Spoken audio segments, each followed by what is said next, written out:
இப்போ இந்த முதல் 3 வசனங்களை பார்க்கும்போது நமக்கு என்ன தோணுது? முதல் 3 வசனம் ஜபத்தை பற்றி பேசுறாரு, 4லேருந்து அவர் வேற எதையும் பேசுறாருன்னு கிடையாது. முதல் 3 வசனங்களுக்கும் பின்னாடி வர எல்லா வசனங்களுக்கும் ஒரு தொடர்பு இருக்கு பாருங்க. அந்த 3 வசனங்களை சொல்லிட்டு 4வது வசனத்தை ஆரம்பிக்கும் போது அந்த வார்த்தைகளே ரொம்ப ஒரு மாதிரி இருக்கு பாருங்க. எப்படி சொல்றாரு? விபசாரரே விபசாரிகள் என்றார். யாரை பார்த்து அப்படி சொல்றாரு? விசுவாசிகளை பார்த்து சொல்றாரு. ஏன் அப்படி அவர் சொல்றாரு? அந்த அடுத்த சென்டென்ஸை கவனிக்கும் போது தெரியும் பாருங்க. உலக சிநேகம் தேவனுக்கு விரோதமான பகை என்று அறியீர்களா? ஆகையால் உலகத்துக்கு சிநேகிதனாய் இருக்க விரும்புகிறவன் தேவனுக்கு பகைஞனாகிறான். ரொம்ப முக்கியம் அது. அந்த 2 வார்த்தைகள், இந்த விபசாரிகளே என்ற வார்த்தைகள் எதை குறிக்குதுன்னு சொன்னா, இவங்க உலக சிநேகத்தை அதிகமாய் விரும்புகிறார்கள். இன்னும் சிம்பிளா சொல்ல போனா, உலக சிநேகம் என்பது உலகத்தை, உலகத்தின் காரியங்களை, உலகத்தின் முறைமைகளை, உலகத்தின் வழிகளை, உலகம் செயல்படுகிற விதத்தை இதெல்லாம் குறிக்குது பாருங்க. உலக சிநேகம் சொன்னா கார் வாங்க விரும்பினா உலக சிநேகம், வீடு வாங்க விரும்பினா உலக சிநேகம், அல்லது ஒரு டிவி வாங்க விரும்பினா உலக சிநேகம். அப்படி கிடையாது பாருங்க. இந்த உலக சிநேகம் என்பது இங்க எதை குறிக்கிறது? ஏன்னா முந்தின வார்த்தைகள்ல ரொம்ப அசிங்கமா திட்டாரு, விபச்சாரிகளே விபச்சாரரேன்றாரு. அப்படின்னு சொன்னா இது ஒரு ஆவிக்குரிய விபச்சார வேசித்தனத்தை குறிக்குது பாருங்க. அப்போ இவங்க உலக சிநேகம் என்று சொல்லும் போது என்ன சொல்ல வர்றாரு? நீங்க தேவனை விட்டு விட்டு உலகத்தையும் அதிகமாய் சிநேகிக்கிறீர்கள்.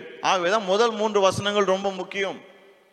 உலகம் சொன்னா தங்களுடைய சொந்த விருப்பு வெறுப்புகள், அதுதான் அவங்களுக்கு முக்கியமா தெரியுது பாருங்க.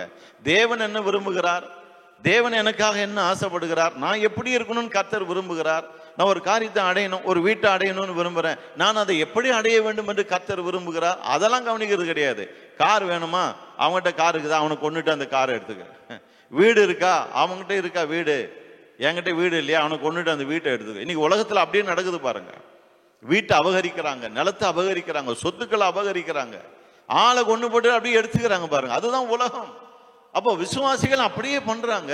ஆகவேதான் ரொம்ப அசிங்கமா திட்டாரு, விபச்சாரரே விபச்சாரிகளையும் திட்டாரு. ஏன்னா நீங்க தேவனை பின்னுக்கு தள்ளிட்டு உங்களுடைய விருப்பு வெறுப்புகள், உங்களுடைய ஆசைகள், உங்களுடைய மாம்சத்தின் ஆசைகள் விருப்பங்கள், இதை நீங்க முன்னுக்கு வைக்கிறீங்க. இப்படி பேசுறாரு பாருங்க. ஆகவேதான் இவ்வளவு அசிங்கமா திட்டுறாரு. உலகத்தை சிநேகிக்கிறீங்க அப்படின்னு சொன்னா, உலகம் எப்படி ஒரு காரியத்தை செய்யறது அதே மாதிரி நீங்களும் பண்றீங்க. உங்களுக்கும் உலகத்துக்கும் வித்தியாசம் கிடையாது. அவன் அடிச்சு போடுங்கிறான், நீயும் அடிச்சு போடுங்கிற. அவன் பொய் பேசி சம்பாதிக்கிறான், நீயும் பொய் பேசி சம்பாதிக்கிற. அவன் திருடுறான், நீயும் திருடுற. உலகத்தில் இருக்கிற எல்லாருமே அப்படி செய்யறதில்ல பாருங்க. ஆனா தீமையான இதயம் எண்ணங்கள் இருக்கும்போது அது தீமையான வழிகளை நாடி போகுது. அப்ப என்ன சொல்றாரு? உனக்கும் ரட்சிக்கப்படாதவனுக்கு என்ன வித்தியாசம்? நீயும் கடவுளை ஓரம் கட்டிட்ட. அவனை ரட்சிக்கப்படாதவன் சொல்லிட்டு, ரட்சிக்கப்பட்ட நீ இயேசுவை ஓரம் தள்ளிட்டு ஒரு உலகத்தான் செய்கிறது போலவே ரட்சிக்கப்படாதவன் எப்படி செய்வானோ அதே மாதிரி நீயும் பண்ணிட்டு இருக்க அப்படின்றாரு. இதான் ஆவிக்குரிய உபச்சாரம், வேசித்தனம்னு சொல்றாரு பாருங்க. இயேசுவை இதய சிம்மாசனத்திலிருந்து இறக்கி விட்டு அவருக்கு பதிலாக உலகத்தை கொண்டு வந்தவங்க உட்கார வச்சிடுறாங்க பாருங்க. இயேசு என்று சொல்லும் போது எப்படி அவருடைய வழிமுறைகள், நான் சொன்னேன் இல்லையா, அவருடைய கொள்கை, அவருடைய கோட்பாடு, அவருடைய முறைகள், ஆங்கிலத்தில் சொல்லுவாங்கல்ல ஹிஸ் மெத்தட்ஸ் அண்ட் மீன்ஸ் அப்படின்னு சொல்லிட்டு, அவருடைய வழிமுறைகள், அவர் எப்படி ஒரு காரியத்தை அடையணும்னு நம்ம விரும்புறாரோ அப்படி அடைவது. போய் கொலை பண்ணிட்டு எடுத்துக்கணும் ஆண்டவர் ஒரு நாளும் சொல்ல மாட்டார் பாருங்க. ஆனா விசுவாசிகள் அப்படி செய்யணும்னு ஆசைப்படுறாங்க. அதான் சொல்றாரு, உலக சிநேகம், உலகத்தை போலவே எல்லாத்தையும் செய்ய பாக்குறீங்க. நீங்க அப்படி செய்யாதீங்க. இயேசுவை இதய சிம்மாசனம் இறக்கி வச்சுட்டு உலகத்தை கொண்டு வந்தாங்க வச்சுட்டு, உலகத்துல இப்படிதான் எல்லாம் பண்றாங்க, இப்படிதான் எல்லாம் செய்யறாங்க. ஒருத்தர் சொன்னா பாருங்க, யார் தான் உலகத்துல கடன் வாங்கல, எல்லாம் வாங்குறாங்க. பெரிய பெரிய பணக்காரெல்லாம் கடன் வாங்கி இருக்கிறான், நம்ம கடன் வாங்கினா என்னன்னு. அதுதான் இந்த உலக வழக்கம் பாருங்க. நம்முடைய வழக்கம் என்ன? கடன் வாங்காமல் இருப்பது, கடன் இல்லாமல் இருப்பது. அதான் கர்த்தர் விரும்புகிறார். அப்ப நம்முடைய விசுவாசம் எப்படி இருக்கணும்? ஆண்டவரே, நான் கடன் வாங்காமல் இருக்க எனக்கு உதவி செய்யும். ஓவரா கடன் வாங்கிறேன், கிரெடிட் கார்டை ஓவரா யூஸ் பண்ணிடுறேன் ஆண்டவரே, அதெல்லாம் யூஸ் பண்ணாம எனக்கு பொறுமையை தாங்க. உண்மை விசுவாசித்து நீங்க காசு கொடுக்குற வரைக்கும் வெயிட் பண்ணி நான் அதை வாங்கட்டும், எனக்கு அந்த கிருபையை தாங்க. அதுக்கு ஞானம் வேணும் பாருங்க. எந்த பொருளை எப்படி வாங்கணும், எதை பண்ணணும், அதுக்கு தான் ஞானம் வேணும். அதுக்கு தான் விசுவாசம் ஆக்டிவா இருக்கணும், அதுக்கு தான் ஞானம் வேணும். இது ரெண்டு ரொம்ப முக்கியமான காரியம் ஒரு விசுவாசியுடைய வாழ்க்கையில. இந்த ஜனங்கள்கிட்ட ரெண்டுமே இல்லை பாருங்க. விசுவாசமும் ஆக்டிவா இல்லை, ஞானமும் இல்லை. ஒரு பொல்லாதவன் எப்படி பொல்லாத காரியத்தை ஆசைப்பட்டு அதை அடைய பொல்லாத வழிகளை தேடுகிறானோ அதே போல இந்த ஜனங்களும் பண்ணிட்டு இருக்காங்க பாருங்க. பொறாமை, கொலை, கொள்ளை பயங்கரமா இருக்குது வாசிக்கும் போது. அப்ப அருமையானவர்களே, எந்த ஒரு மனுஷன் தேவனுக்கும் அவருடைய வழிமுறைகளுக்கும் தேவனுடைய வார்த்தைக்கும் தேவனுடைய வார்த்தை சொல்லுகிற வழிகளுக்கும் விரோதமாக செயல்படுகிறானோ அவன் தானாகவே தேவனுக்கு பகைஞ்சன் ஆக்கி விடுகிறான். வேதம் அப்படிதான் சொல்லுது பாருங்க, அப்படிதான் சொல்றாரு பாருங்க. உலக சிநேகம் தேவனுக்கு விரோதமான பகை. உலகம் செய்யற மாதிரியே நீங்க காரியங்களை செஞ்சுட்டு இருந்தீங்கன்னா தேவனை பகைக்கிறீங்க அப்படின்றாரு. கேட்டா உலகத்துல எல்லாம் அப்படிதானே பண்றாங்க, எல்லாம் டிவோர்ஸ் பண்றாங்க, நான் ஏன் பண்ணக்கூடாது? பகைன்னு சொல்றாரு பாருங்க. அதுக்கு ஞானம் வேணும். எந்த சூழ்நிலையில பண்ணலாம் பண்ணக்கூடாது, அதுக்கு ஞானம் வேணும். அதான் சொன்ன ரெண்டு காரியம், விசுவாசம், தேவ ஞானம். ஒவ்வொரு நாளும் அடிச்சு துன்புறுத்தி கேவலமா பேசி திட்டிட்டு அப்படியே அபியூஸ் பண்ற ஆள் கூட தொடர்ந்து இருக்கணுமா இருக்கக்கூடாதா? ஆண்டவருடைய ஞானத்தை கேட்கணும் பாருங்க. இல்ல எவ்வளவு நாளா நான் தாங்கிக்கிறேன், கடைசியில கொண்டு போட்ட பிறகு அழுது பிரயோஜனம் கிடையாது. ஆகவேதான் சொல்றேன், ஆக்டிவ் ஃபெய்த் அண்ட் விஸ்டம் ரெண்டும் முக்கியம் ஒரு விசுவாசிக்கு. அதை பற்றி தான் இங்க பேசிட்டு இருக்காரு. அந்த ஆக்டிவ் ஃபெய்த்தும் அந்த தேவன் தருகிற ஞானமும் இல்லைன்னு சொன்னா, விசுவாசம் தீவிரமா வேலை செய்யலைன்னா, தேவன் அருளிய ஞானம் உள்ளத்துல இல்லைன்னு சொன்னா, அப்படியே நம்முடைய வாழ்க்கை ரொம்ப மோசமான ஒரு வாழ்க்கையா மாறி போயிடுது பாருங்க. எப்படி மோசமாகுதுன்னா, தேவனை அவருடைய ஸ்தானத்திலிருந்து இறக்கி வச்சுட்டு இப்ப நாம நம்முடைய இஷ்டப்படி செயல்பட ஆரம்பிக்கிறோம். அவன் என்ன தப்பா பேசினா நான் அவனை திருப்பி தப்பா பேசுவேன். அவன் என்ன ஒரு அடி அடிச்சானா நான் 4 அடி அடிப்பேன். அவன் கெத்து காட்டினானா நானும் கெத்து காட்டுவேன். அருமையானவர்களே, பைபிள் இதை பற்றி எல்லாம் பேசுது பாருங்க. தேவனுக்குரிய இடத்தை அவருக்கு கொடுங்கள், அவருடைய ஸ்தானத்திலிருந்து அவரை இறக்கி வச்சிடாதீங்க. எப்போ எந்த அளவுக்கு அவருடைய வார்த்தையை நம்ம மதிக்கிறோமோ, அவருடைய வழிகளை மதிக்கிறோமோ, அந்த அளவுக்கு நாம் அவருக்கு உயர்ந்த நிலையை நம்முடைய வாழ்க்கையில கொடுக்கிறோம், இதய சிம்மாசனத்தில் அமர்த்தி வைக்கிறோம். எப்போ அவருடைய வார்த்தையை மதிக்காம போறோமோ அப்பவே அவரை மதிக்கிறது இல்லை பாருங்க. அப்போ உலக சிநேகம் என்பது என்ன? தேவன் சொல்லுகிற காரியங்களை மதிக்காமல் போவது, தேவனுடைய வார்த்தைகளை மதிக்காமல் போவது, தேவனையே மதிக்காமல் போவது, அவரை ஓரங்கட்டிட்டு நம்ம இஷ்டப்படி வாழ்க்கையை வாழ்வது. சரி, இப்போ 5ஆம் வசனம் என்ன சொல்றாரு? நம்மில் வாசமா இருக்கிற ஆவியானவர் நம்மிடத்தில் வைராக்கிய வாஞ்சியா இருக்கிறார் என்று வேத வாக்கியம் வீணாய் சொல்லுகிறது நினைக்கிறீர்களா? இது கொஞ்சம் தமிழ் இப்படி வருது இல்லையா, நம்மில் வாசமா இருக்கிற ஆவியானவன் சொல்லிட்டு. ஆங்கிலத்தில் அதை வாசிக்கிறேன், கொஞ்சம் தெளிவா சொல்றாங்க பாருங்க. ஆங்கிலத்தில் அது வேறு விதமா வருது. God is passionate that the spirit he has placed within us should be faithful to him. அதாவது நமக்குள்ளே தேவன் வைத்திருக்கிற ஆவி, ஆவி என்று சொல்லும்போது ஆவியானவர் குறிக்கல, நம்முடைய ஆவியை குறிக்கும்படி ஆங்கிலத்தில் சின்ன எஸ், ஸ்மால் எஸ் யூஸ் பண்றாங்க பாருங்க. கேபிட்டல் எஸ் போட்டா ஸ்பிரிட், தேவ ஆவியானவர் குறிக்கிறது. ஸ்மால் எஸ் போட்டா நம்முடைய ஆவியை அது குறிக்கிறது. அப்போ ஆங்கிலத்தில் ஸ்மால் எஸ் அங்க பயன்படுத்துறாங்க, பல மொழிபெயர்ப்புகள் அப்படி பயன்படுத்துறாங்க. அப்போ என்ன அர்த்தத்தில் ஆங்கிலத்தில் மொழிபெயர்க்கிறாங்கன்னு சொன்னா, தேவன் ரொம்ப வாஞ்சியா இருக்கிறாராம். என்ன வாஞ்சி அவருக்குள்ள? நமக்குள்ள அவர் வைத்திருக்கிறார் ஆவி, நம்முடைய ஆவி. அந்த ஆவி தேவனுக்கு எப்போதும் உண்மையா இருக்க வேண்டும் என்று தேவன் விரும்புகிறார். ரொம்ப சிம்பிளா சொல்ல போனா இப்படியே சொல்லிடலாம், நாம எப்போதுமே தேவனுக்கு உண்மையா இருக்க வேண்டும் என்று தேவன் விரும்புகிறார். ஆங்கிலத்தில் படிச்சீங்கன்னா அப்படிதான் வருது பாருங்க. ஆவியானவர் நம்மிடத்தில் வைராக்கிய வாஞ்சியா இருக்கிறார் என்று அப்படி இல்லை, அவங்க எப்படி மொழிபெயர்க்கிறாங்க, தேவன் நம்மிடத்தில் ரொம்ப வாஞ்சியா இருக்கிறார். என்ன? நாம அவருக்கு உண்மை உள்ளவர்களா இருக்க வேண்டும். அவர் நமக்குள்ள வைத்திருக்க இந்த ஆவி, இந்த உள்ளான மனுஷன் தேவனுக்கு உண்மை உள்ளவனா இருக்கணுமா பாருங்க. அப்ப நாம என்ன பண்ணுகிறோம்? உலக வழிகளை தெரிந்து கொள்ளும் போது, உலக கொள்கைகளின் கோட்பாடுகளையும் தெரிந்து கொள்ளும் போது நம்ம என்ன பண்ணுகிறோம்? தேவனுக்கு உண்மை உள்ளவர்களா இருப்பதை விட்டு விட்டு உலகத்துக்கு உண்மையுள்ளவர்களாக மாறி விடுகிறோம்.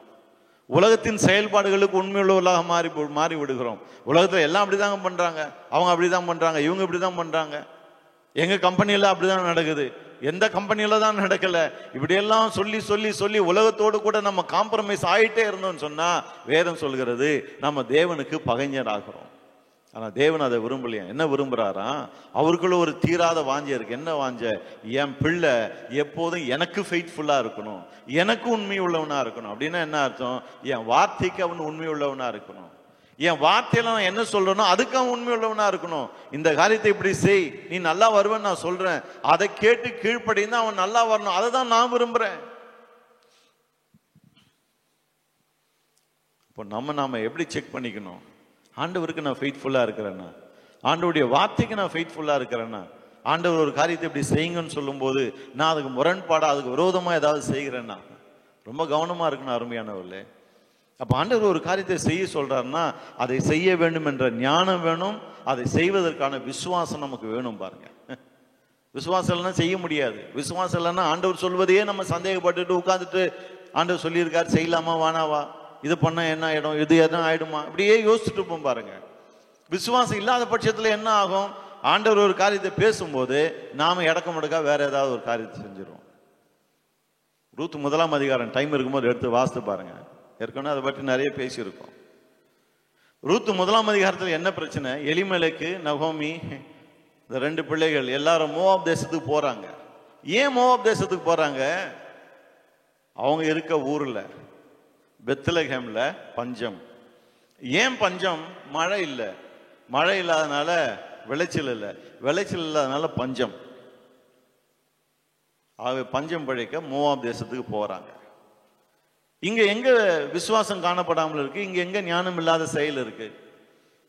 இந்த 2 காரியத்தை தானே யாக்கோபு இங்க பேசுறாரு.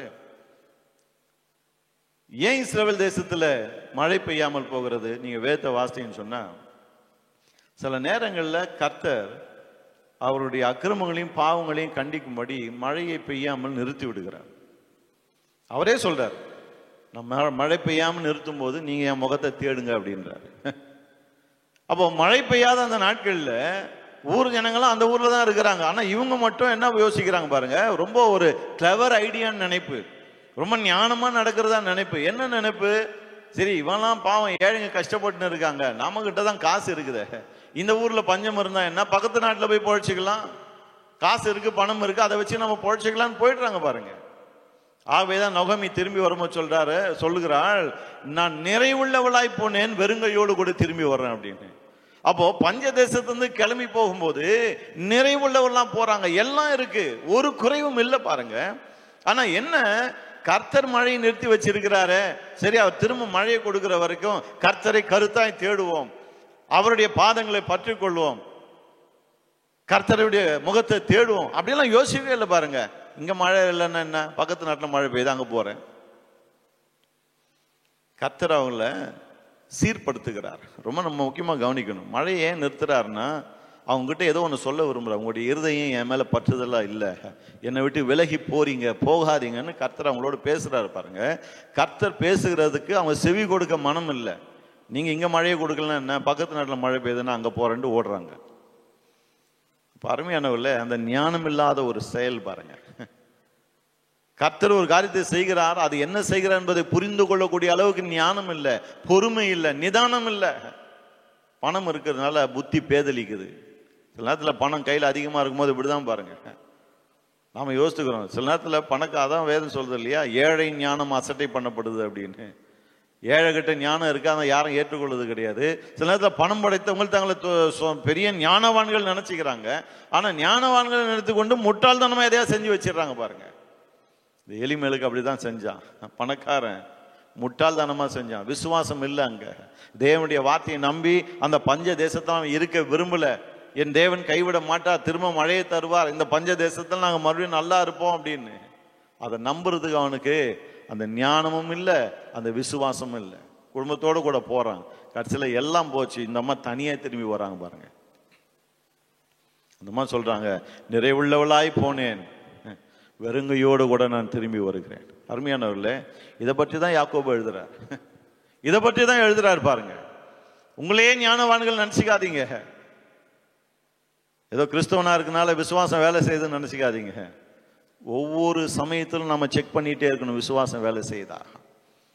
அன்றைக்கு எலிமலுக்கு வாழ்ந்த அந்த பெத்லகேம்ல பஞ்சம், இன்னைக்கு நம்முடைய வாழ்க்கையில கூட சில குறைவுகள் இருக்கலாம், பிரச்சனைகள் இருக்கலாம், போராட்டங்கள் இருக்கலாம் பாருங்க. போராட்டங்கள் இருக்கிறதுனால அதை விட்டு ஓடிடக்கூடாது. நிறைய பேர் பாருங்க, குடும்பத்தில் பிரச்சனை போராட்டம் உடனே கண்டுக்க பார்க்குறாங்க. இன்பத்திலும் துன்பத்திலும் கூடவே இருப்பேன், கடைசி வரைக்கும் சாறு வரைக்கும் கூடவே இருப்பேன்னு சொல்லிட்டு கொஞ்சம் பிரச்சனைன்னு கண்டு ஓட பார்க்குறாங்க பாருங்க. ஞானமற்ற ஒரு செயல், விசுவாசம் இல்லாத ஒரு செயல். கர்த்தர் முன்னாடி வாக்குறுதி கொடுத்துமே அதை நிறைவேற்றணுமே, அப்படி வாழணுமே. கர்த்தரை நம்பி நம்ம வாழ்வோம், முடிஞ்ச அளவுக்கு கர்த்தரை நம்பி நம்ம வாழ்வோம். பார்க்கலாம், கர்த்தர் சூழ்நிலையில மாற்றுவார். இப்போ பஞ்சம் இருக்கு, இப்போ பிரச்சனை இருக்கு, இப்போ இவர் இப்படி திருந்தாம இப்படி இருக்கிறார், ஆனா கர்த்தர் நிச்சயமா மாற்றுவார், செய்வார். அந்த ஞானமும் அந்த விசுவாசமும் வேணும் அருமையானவர்களே. எல்லா சூழ்நிலைக்கும் இது பொருந்தும், வெறும் திருமணத்துக்கு மட்டுமல்ல, எல்லாத்துக்கும் பொருந்தும். பாருங்க, கொஞ்சம் உட்காந்து யோசித்து பாருங்க. வேணும் அந்த மெசேஜை திரும்ப போட்டு கேட்டு பாருங்க, இந்த வசனங்களை திரும்ப எடுத்து வாசித்து பாருங்க. எல்லா சூழ்நிலைக்கும் நமக்கு விசுவாசமும் வேணும், ஞானமும் வேணும். யாக்கோபு நிருபத்தை பற்றி பேசுகிறது இங்க ரொம்ப பிராக்டிக்கலா அவர் பேசுறாரு. யாக்கோபு எலிமேலக்கும் அவனுடைய குடும்பம் போச்சு, பாவம் அந்த அம்மா மாத்திரம் வெறுங்கையோடு கூட திரும்பி வராங்க. காரணம் என்ன? அந்த குடும்ப தலைவன் செய்த ஞானமற்ற ஒரு செயல், அவிசுவாசத்தில் அவன் எடுத்த ஒரு முடிவு. கடைசியில் இந்த அம்மா பாதிக்கப்படுறாங்க. ரொம்ப கவனமா இருக்கணும் அருமையானவர்களே. பணம் இருக்கிறதுனால நம்ம செய்யறதெல்லாம் ரைட்டுன்னு ஆயிடாது. கர்த்தரை அப்படி பார்க்கறது கிடையாது. கர்த்தர் இதயத்தில் இருக்கிற விசுவாசத்தை பார்க்கிறார். என்ன உள்நோக்கத்தோடு கூட செயல்படுகிறோம், கர்த்தர் அதை பார்க்கிறார் பாருங்க. கர்த்தருடைய டிசிப்ளினரி ஆக்ஷன், அந்த பெத்லகேம் அந்த தேசம் முழுவதுக்கும் கர்த்தர் ஒரு சீர்படுத்தலை கொண்டு வர்றார். என்கிட்ட திரும்பி வாங்கன்னு மழையை ஹோல்டு பண்றாரு. இவங்க அதுல இருந்து தப்பிச்சு போய் நல்லா இருக்கலான்னு பாக்குறாங்க. அதன் பிறகு வேதம் என்ன சொல்லுது? தேவன் தம்முடைய ஜனங்களை சந்தித்தார் என்பதை நகோமி கேள்விப்பட்டாலாம். அப்படின்னா என்ன அர்த்தம்? தேவன் திரும்ப தம்முடைய ஜனங்களுக்கு மழையை தந்து நல்ல விளைச்சலை கொடுத்து ஜனங்களை ஆசீர்வதித்து இருக்கிறார். அவ்வளவுதான் பாருங்க. கர்த்தர் தம்முடைய ஜனங்களை நிரந்தரமா கைவிடல பாருங்க. ஒரு பாடத்தை கற்பிப்பதற்காக, அந்த உள்ளங்களை தன் பக்கமா இழுத்துக் கொள்வதற்காக கர்த்தர் அங்க ஒரு வேலையை செய்கிறார். அதை உணரக்கூடிய ஞானம் அந்த எலிமெலக்குக்கு இல்ல பாருங்க. எல்லாத்தையும் எழுந்த பிறகு நகோமியின் காதல் அந்த சத்தம் விழுது. பெத்லகேம்ல ஆகாரம் உண்டா இருக்கு. பெத்லகேமை இஸ்ரவேலை கர்த்தர் சந்தித்து இருக்கிறார். ஜனங்க நல்லா இருக்கிறாங்க, தேசம் நல்லா இருக்குன்ற செய்தி வந்த உடனே அவ மனசெல்லாம் ஏங்குது, திருமணம் என் நாட்டுக்கு போகட்டும் என்று சொல்லி. அருமையானவர்களே, இதுக்கு தான் விசுவாசம் வேணும், இதுக்கு தான் ஞானம் வேணும் பாருங்க. இந்த அம்மா எல்லாவற்றையும் இழந்த சூழ்நிலையிலும் விசுவாசமும் ஞானத்தையும் அந்த அம்மா இழக்கல பாருங்க. வேற வழி இல்லை, கணவர் கூப்பிட்டா போய் தான் ஆகணும். ஆகவே அந்த ஆள் பேச்சை நம்பி போயிட்டாங்க. என்ன பண்றது? இப்பவே கணவன் சொன்னா தட்ட முடியாது. அப்ப அந்த காலத்துல கொஞ்சம் யோசித்து பாருங்க, 2000-3000 வருஷத்துக்கு முன்னாடி வேற வழி இல்லை, போனாங்க. ஆனா இந்த அம்மா கர்த்தர் மேல் உள்ள விசுவாசத்தை விடலை பாருங்க. தேவன் ஞானம் அவங்களுக்குள்ள வேலை செய்யுது. அந்த செய்தியை கேள்விப்பட்ட உடனே என் தேசத்துக்கு நான் திரும்பி போறேன். நான் ஏன் இங்க இருக்கணும்? பஞ்சம் பழைக்கலான்னு வந்து இருக்கிறதெல்லாம் இழந்துட்டேன், ஏன்னா இன்னும் இங்க இருக்கணும்? ஞானம். ஆகவேதான் யாக்கோபு சொல்றார், ஞானத்தை கேளுங்க அப்படின்னு. ஆகவேதான் ஆரம்பத்தில் சொன்னேன், ஞானத்தை கேளுங்கன்னா வெறும் ஸ்கூல் பிள்ளைங்களுக்கு இதை நம்ம சொல்லிட்டு இருக்க கூடாது. எக்ஸாம் டைம்ல கர்த்தர்கிட்ட ஞானத்தை கேளுன்னு. ஒவ்வொரு நாளும் அருமையானவர்களே, பெற்றோர்களாகி நீங்களும் நானே ஞானத்தை கேட்கணும். நீங்க பெரிய கம்பெனி முதலாளியா இருக்கலாம், ஒவ்வொரு நாளும் ஞானத்தை கேளுங்க. உங்களுக்குள்ள வாசமா இருக்கிற ஆவியானவர் ஞானத்தையும் தெளிவையும் அளிக்கிற ஆவியானவர். ஞானத்தை விரும்புங்க, ஞானத்தை நாடுங்க. உங்களுக்குள்ளே இருக்கிற விசுவாசம் ஆக்டிவா செயல்படட்டும். பயந்துட்டே இருக்காதீங்க. தேவனுடைய வார்த்தையின் அடிப்படையில தைரியமாய் துணிந்து ஏதாவது செய்யுங்க. கர்த்தர் என்ன சொல்றாரோ அதை செய்யுங்க. பயந்துட்டே இருக்காதீங்க, நடுங்கிட்டே இருக்காதீங்க. செய்யலாமா செய்ய வேணாமா? கர்த்தர்கிட்ட இருந்து அந்த வார்த்தை வந்திருக்கணும், தைரியமா இருங்க. தேவன் நம்முடைய வார்த்தையிலிருந்து உங்களோடு கூட பேசி இருக்கிறாரா, தைரியமா அதை செய்யுங்க. உங்களுடைய விசுவாசத்தை செயல்படுத்துங்கள். தேவ ஞானம் அங்கு விளங்குவதை காண்பீர்கள். ஹல்லேலூயா. பயந்துட்டே இருக்காதீங்க. எவ்வளவு நாளுக்கு பயப்படுறது? விசுவாசம், தேவ ஞானம் வாழ்க்கைக்கு ரொம்ப முக்கியம் பாருங்க. ஒவ்வொரு நாளும் பல தீர்மானங்களை எடுக்க வேண்டியவர்களா இருக்கிறோம். தேவ ஞானம், விசுவாசம் ரொம்ப அவசியம் பாருங்க. விசுவாசத்துல துணிந்து முடிவெடுங்கள். கர்த்தர் உங்களோடு கூட தெளிவா பேசிட்டாரா, ஆண்டவரே இது எப்படி செய்யுது, ஞானத்தை கேளுங்க. கர்த்தர் ஞானத்தை தருவார். தைரியமா செயல்படுத்துங்க. பயந்துட்டே நடுங்கிட்டே உட்கார்ந்துட்டு இருக்காதீங்க. ஆனா யாக்கோபுல வாசிக்கிற ஜனங்கள் எப்படி இருக்கிறாங்க? பரிதாபம் பாருங்க. தேவனோடு கூட அந்த உறவு ஐக்கியம் இல்லை. தேவனை தூக்கி ஒரு ஓரம் வச்சுட்டு அவங்களுடைய ஆசைகள் விருப்பங்கள் அதை தான் பார்த்துட்டு இருக்கிறாங்க பாருங்க. அப்ப இந்த வசனம் 5ஆம் வசனம் என்ன சொல்லுகிறது? நாம தேவனுக்கு உண்மையுள்ளவர்களா இருக்க வேண்டும் என்று தேவன் விரும்புகிறார். ஹல்லேலூயா. அப்படின்னா என்ன அர்த்தம்? தேவன் என்ன சொல்லுகிறாரோ அதை செய்யணும். ஒரு காரியத்தை தேவன் எப்படி செய்ய சொல்லுகிறாரோ அப்படி செய்யணும். தேவனுடைய வழிமுறைகளை, தேவனுடைய கோட்பாடுகளை பின்பற்றி அப்படிதான் நாம் வாழ வேண்டும் என்று கர்த்தர் விரும்புகிறார். அப்படி வாழும்போது தான் நாம் அவருக்கு உண்மையுள்ளவர்களா இருக்கிறோம் பாருங்க.